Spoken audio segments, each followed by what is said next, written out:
I was just some random fake sweet girl online. Then boom. The richest couple in Rivera City showed up waving 50 million, begging me to be their daughter-in-law. All because their son, the golden boy who was supposed to have it all, threw everything away simping for some broke school beauty. If that tramp actually loved him, fine. But instead, she keeps rejecting him while milking his name for her family. Our son's obsessed with that manipulative girl. Then we'll find someone faker, more manipulative. Fight poison with poison. Yeah, that stung a little. But a black card with 50 mil. Hard to stay offended. I signed on to rescue their hopeless son. Then I opened the file and laughed. That tramp, my sister. The same snake I crushed years ago. The love story between the golden boy, Darian Drummond, and broke school beauty Chloe Ackley was straight up legendary.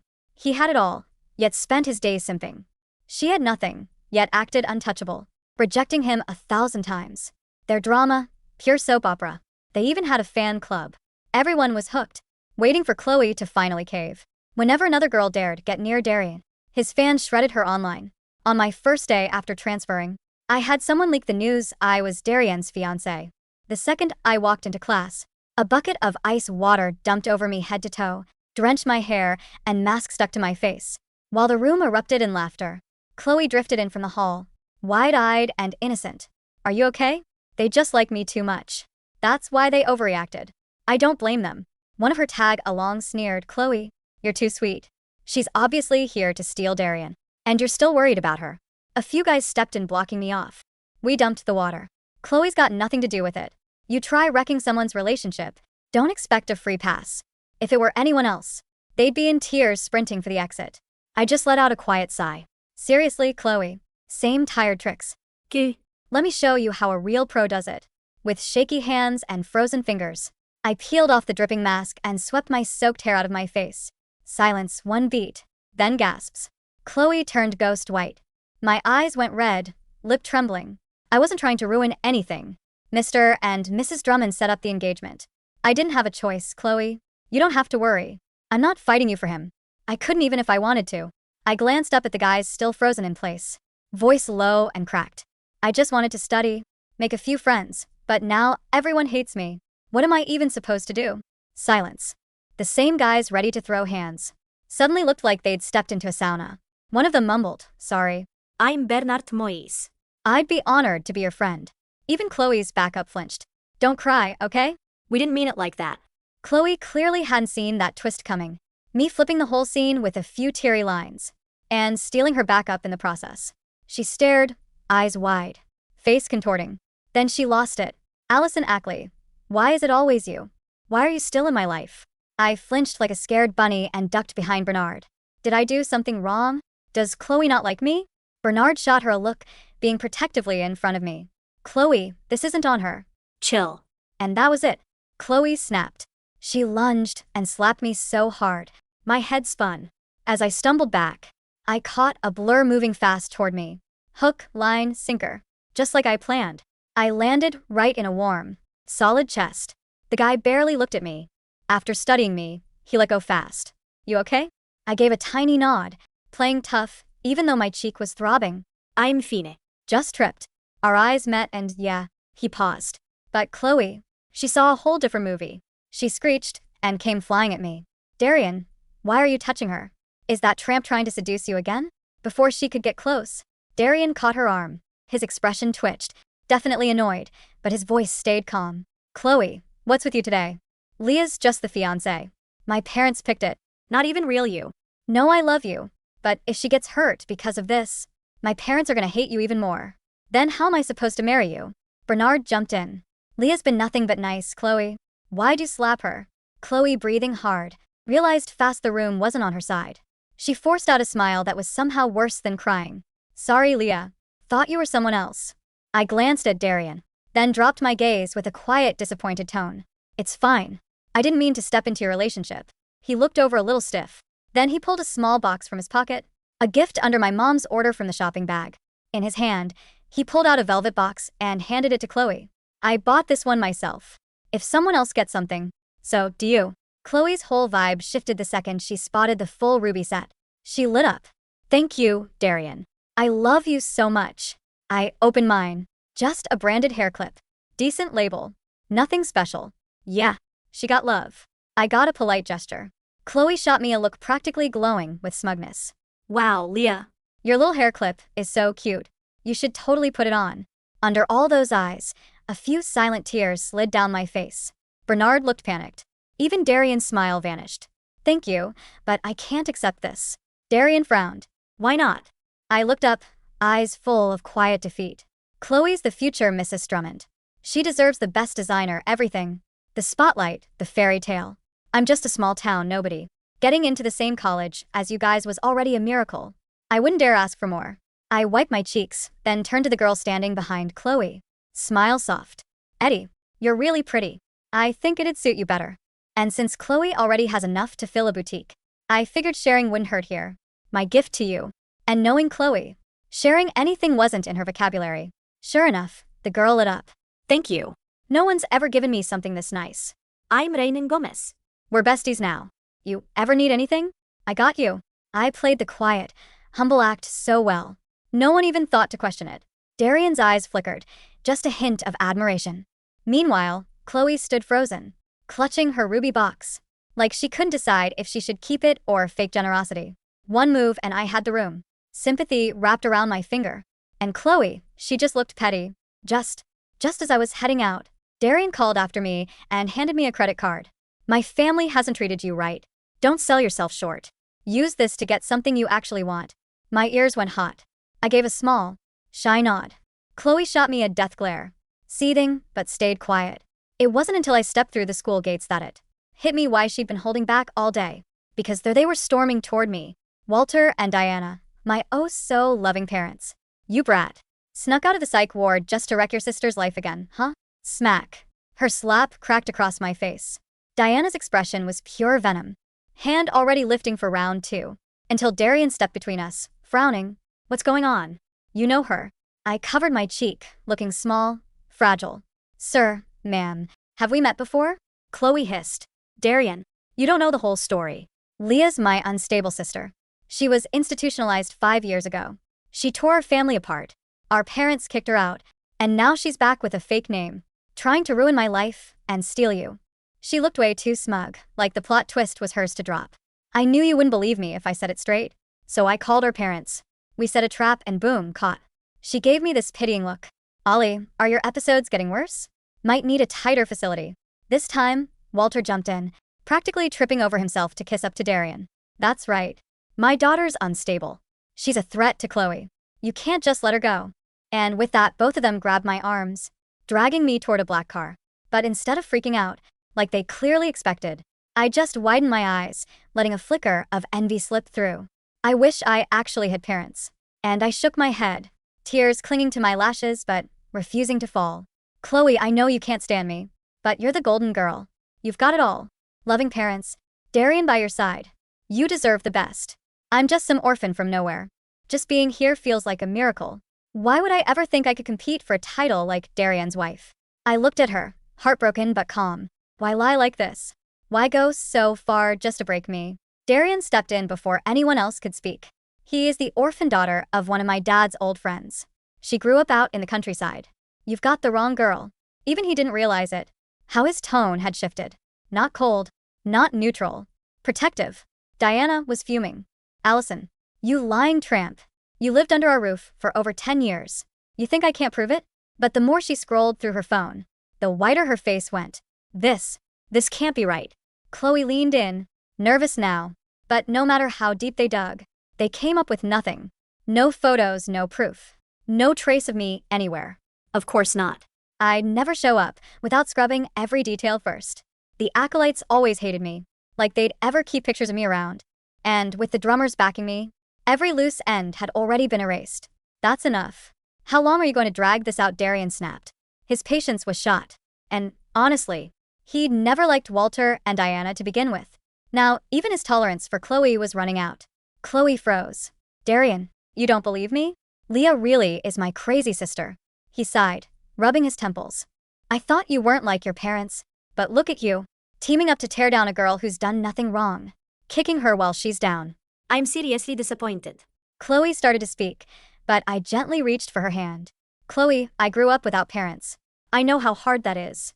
If you really thought I was your sister, Maybe it's just been too long since you've seen her. You should go visit sometime. I bet she misses you. One line. That's all it took to lock in the image. Kind, patient, heartbreakingly gracious. And at the same time, I reminded everyone just how badly the Aches had failed their other daughter. I saw it in Darian's eyes. The shift. Pity was gone. Something warmer had taken its place. And that kind of look, that's usually how love starts. Darian didn't just walk me away from the gates. He practically shielded me to his car. A sleek, matte black Aston Martin. He opened the passenger door for me. Through the rearview mirror, I watched the Ackley family shrinking in the distance. Chloe was stomping her feet, tears ruining her perfectly applied makeup, while Walter and Diana looked like they'd just swallowed glass. I'm sorry about them, Darian said, his grip tightening on the steering wheel. The knuckles went white. Chloe's parents, they've always been intense. But this? Accusing you of being her institutionalized sister? That's a new low. I shrank into the leather seat, pulling my cardigan tight around myself. It's okay, I murmured, staring down at my lap. I get it. I'm an interloper. To her, I'm the villain stepping into her fairy tale. People do crazy things when they feel threatened. Darian glanced at me, the traffic light casting a golden glow over his sharp jawline. You're not a villain, Leah. You didn't ask for this engagement. And honestly, he paused, exhaling a sharp breath. I'm starting to wonder if I ever really knew Chloe at all. Ding. First crack in the armor. When a simp starts questioning the goddess he's put on a pedestal, the temple is already halfway to the ground. She loves you, I said softly, layering my voice with just the right amount of wistful melancholy. Anyone can see that. I wish I had someone who looked at me the way you look at her. You defended her even when she slapped me. That's loyalty. I turned my head toward the window, letting a single tear slip down my cheek. I timed it perfectly, so the streetlights would catch it. Darian didn't say anything, but the silence in the car was heavy. It wasn't the awkward silence of strangers. It was the suffocating, guilt-ridden silence of a guy realizing he was fighting for the wrong girl. He dropped me off at the luxury penthouse his parents had set up for me. Before I got out, he reached across the console. For a second, I thought he was going to touch my bruised cheek. Instead, he handed me his private number written on a sleek business card. If they bother you again, he said, voice rough, call me. Don't let them bully you. Thank you, Darian, I whispered, giving him a fragile, brave smile. I stepped out, waited until his taillights disappeared around the corner, and let the smile drop. My face went deadpan. I pulled out my phone and dialed a number. Mrs. Drummond? I said, walking into the private elevator. Phase 1 is done. Your son is officially questioning his life choices. A dry, elegant laugh echoed through the speaker. Excellent, Leah. Or should I say, Allison? I saw the security footage from the school gates. You played them perfectly. Walter and Diana looked like absolute fools. They're fools, I said, stepping into the penthouse and tossing my bag onto the velvet sofa. But Chloe isn't going to take this lying down. She's going to escalate. I need you to host a dinner. High society. Invite the Ackleys. It's time to show Darian the difference between a girl who milks his wealth and a girl who belongs in his world. Consider it done, the matriarch purred. Keep breaking him, darling. The bonus is waiting. Over the next 2 weeks, the dynamic at school completely flipped. Chloe's innocent poor girl, routine started rotting from the inside out. Her fan club was dissolving, mostly because Bernard and his crew had defected to my side. I didn't even have to do much. I just brought them homemade pastries, listened to their boring sports stories, and acted like they were the most fascinating guys on earth. Basic psychology. Darian? He was a mess. He was still officially pursuing Chloe, but he kept finding excuses to be near me. We had the same library period. He'd sit 2 tables away, pretending to read, but I could feel his eyes on me. Whenever Chloe tried to cling to his arm in the hallways, he looked stiff, annoyed. The contrast was killing him. Chloe, demanding and possessive. Me, quiet, undemanding, and seemingly focused on my own life. Then came the invitations for the Drummond annual charity gala. It was the most exclusive event in Rivera City. Getting an invite meant you were royalty. The Ackleys got one, naturally, because of Chloe's connection to Darian. The day before the gala, I was in the library when Chloe finally cornered me. Her 2 remaining lackeys stood guard by the door. Cut the act, Allison, she hissed, slamming her hands on the table. Her eyes were bloodshot. She looked exhausted. I don't know how you fake the background check, but I know it's you. You've always been a psycho. I slowly marked my page, closed my textbook, and looked up. No tears this time. No audience to perform for. I gave her a slow, chilling smile. You look tired, Chloe. She flinched, stepping back instinctively. That was the Allison she remembered. The one she was terrified of. Stay away from Darian, she spat, though her voice shook. He's mine. You think wearing a fake name and some designer clothes makes you better than me? Tomorrow night, everyone is going to see you for the trash you really are. Oh, sweetie, I murmured, standing up. I leaned in close, my voice dropping to a whisper. You still don't get it, do you? I don't want Darian. I just want to watch you lose him. Her breath hitched. Before she could scream or swing at me, I stepped back, my expression instantly shifting back to mild, polite confusion. I'm sorry, Chloe. I really need to get back to studying, I said aloud. She turned around and saw why my tone had changed. Darian was standing in the aisle, holding 2 coffees. He had heard her threats. He had seen my fear. Chloe, what are you doing? Darian's voice was like ice. Darian. She was just. Leave her alone, he snapped, walking past her to set a coffee down in front of me. I told you to stop harassing her. It's pathetic. Chloe stared at him, her mouth opening and closing like a suffocating fish. Her golden boy. Her lapdog. He had just called her pathetic to her face. She spun on her heel and ran out of the library, sobbing.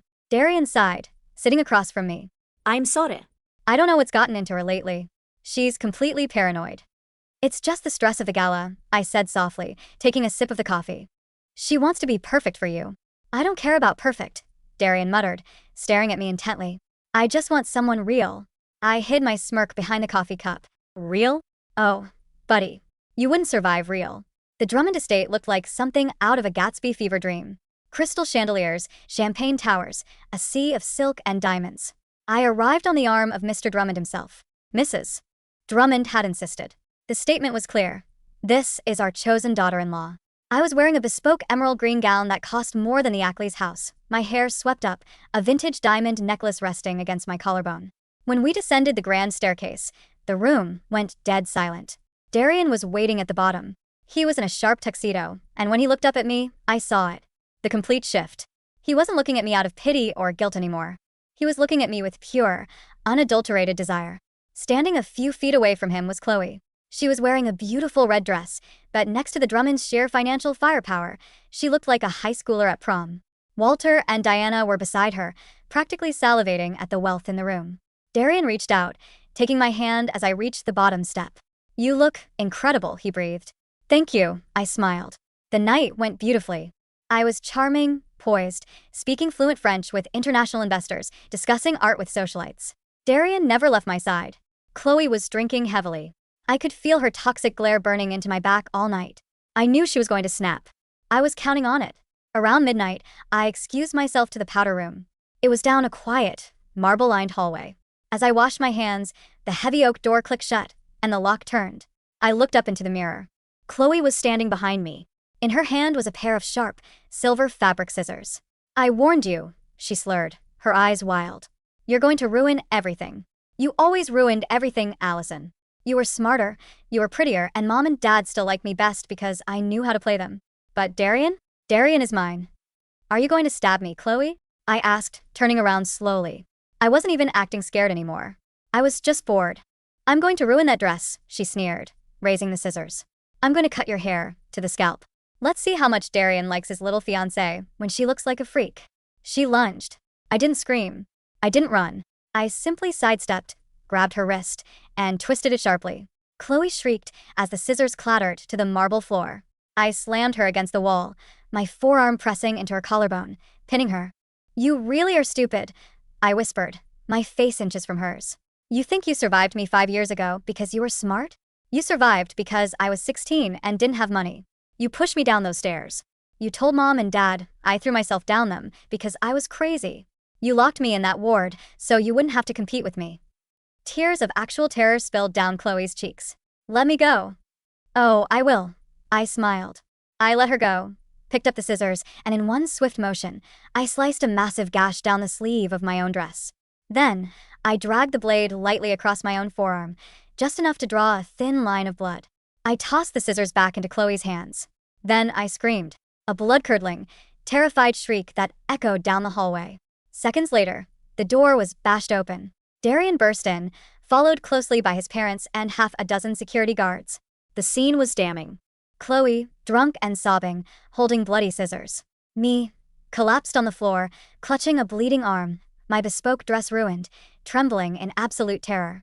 Leah. Darian dropped to his knees, pulling me into his chest. He looked at my arm, and the rage that crossed his face was demonic. Darían, no. She did it herself. I swear. Chloe sobbed, dropping the scissors. She's crazy. She's Allison. Darian stood up, shielding me. He walked toward Chloe, and for a second I thought he might actually hit her. You are out of your mind, Darian roared, his voice shaking the walls. You're a monster. Walter and Diana pushed through the crowd, freezing when they saw the scene.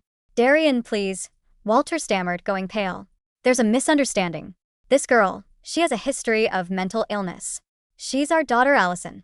Shut up, Darian snarled. I don't care what sick delusions you've cooked up to justify this. Your daughter just attacked my fiancé with a weapon in my house. Mrs. Drummond stepped forward, her face a mask of absolute freezing disdain. Security. Call the police. Have the Ackleys escorted off the property. And inform our legal team. As of tomorrow, the Drummond Corporation is pulling every cent of investment from Ackley Enterprises. Walter let out a strangled gasp, clutching his chest. Diana began to wail. Chloe fell to her knees, reaching for Darian. Darian, please, you love me.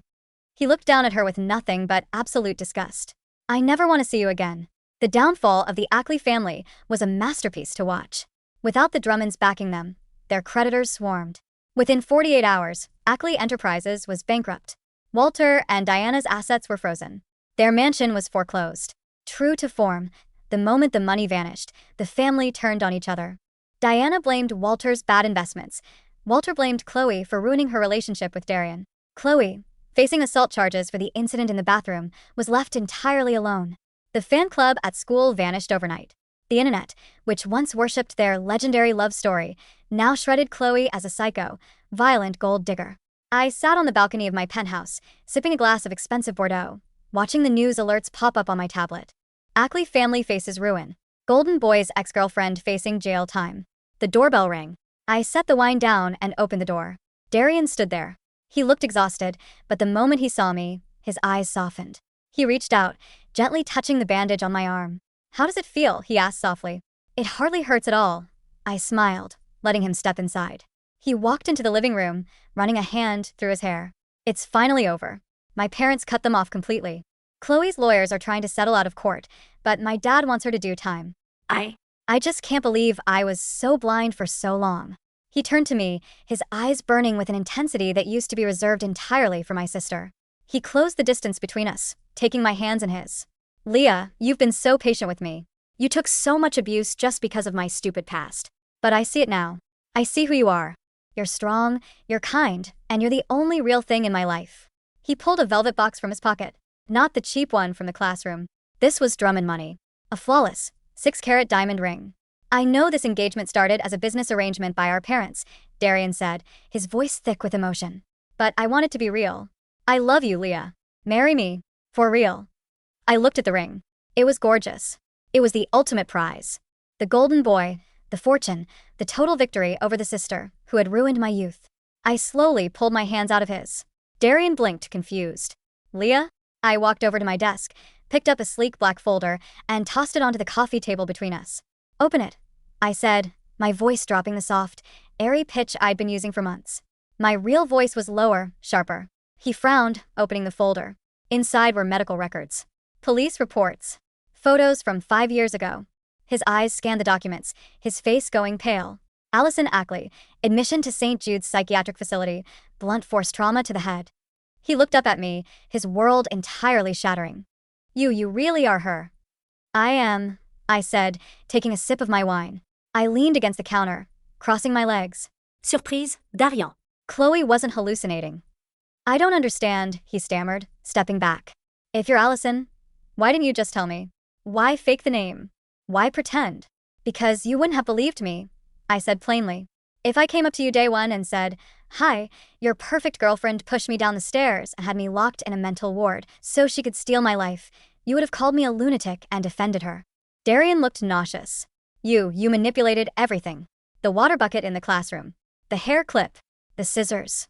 The scissors were all her, I corrected. I just didn't stop her. You needed to see the monster you were in love with. I just turned on the lights. So, everything. Darian's voice broke. The shy girl. The orphan. It was all an act? You just wanted revenge on your family? Yes, I said. And I got it. They're ruined. They have nothing, which is exactly what they gave me when they threw me away. He stared at me, trembling.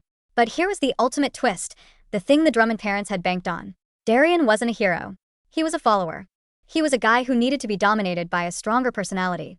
He'd spent years begging Chloe to notice him. He liked the punishment. He looked at the diamond ring in his hand, then back at me. He didn't look angry anymore. He looked desperate. "You saved me from her," he whispered, stepping toward me again. "You're ruthless, but you did it to survive. You're smarter than her. You're better than her. It doesn't matter what your name is. Allison, Leah. I don't care. I still want you." I stared at him, letting his words hang in the air. He was begging me, the golden boy of Rivera City, standing in my living room, begging a girl who had just admitted to gaslighting him for months to be his wife. I set the wine glass down and walked up to him. I reached out, tracing the line of his jaw. He leaned into my touch, closing his eyes like a starving dog finally getting a scrap of meat. "You really are pathetic, Darian," I whispered softly. His eyes flew open. I smiled, stepping back and grabbing my coat from the chair. "I told you I didn't do this for you. I was hired by your parents to take out the trash. Job's done." "Wait, what?" Darian froze. "My parents. $50 million, I said, patting my designer handbag. "That was the price to cure you of your little obsession. I'd say they got their money's worth. But marry you? Spend the rest of my life playing babysitter to a guy who can't even tell when he's being played? No thanks. I've got my own empire to build." I walked to the door, opening it. "Allison, wait. Please." Darian rushed forward, panic in his eyes. "Goodbye, Darian," I said, my voice cold, sharp, and entirely my own. "Tell your mother the invoice is in the mail." I stepped out, the heavy oak door clicking shut behind me, cutting off his voice. I walked onto the elevator, pressed the button for the lobby, and pulled out my phone. I checked my bank app. Transfer complete. Available balance, $50 million. I looked at my reflection in the elevator doors. No mask. No fake tears. Just Allison. Rich, unbothered, and free. I laughed, the sound bright and genuine in the empty metal box. The golden boy could keep his diamond. I had the whole world.